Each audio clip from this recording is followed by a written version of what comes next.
C'est l'un des bâtiments les plus sombres et les plus imposants d'Europe.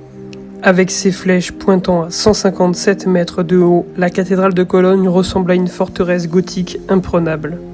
Mais savez-vous pourquoi est-elle noire et surtout par quel miracle a-t-elle survécu au déluge du feu de la Seconde Guerre mondiale? L'histoire commence en 1248. L'objectif est colossal, construire la plus grande église du monde pour abriter les reliques des rois mages.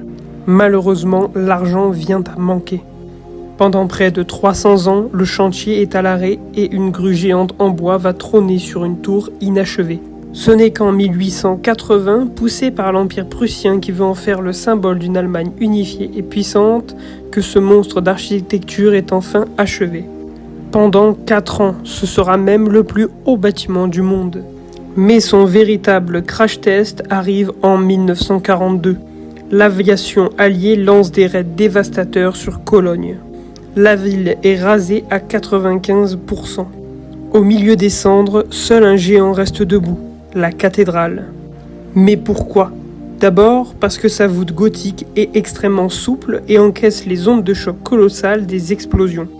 Ensuite, les bombardiers alliés utilisaient ces immenses flèches jumelles comme point de repère visuel pour naviguer au-dessus de l'Allemagne.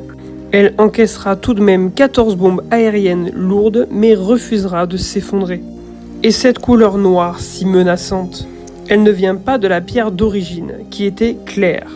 C'est le grès qui a chimiquement réagi avec la pollution industrielle de la Ruhr, les pluies acides et les fumées des incendies de 1945. Aujourd'hui, elle est un chantier permanent.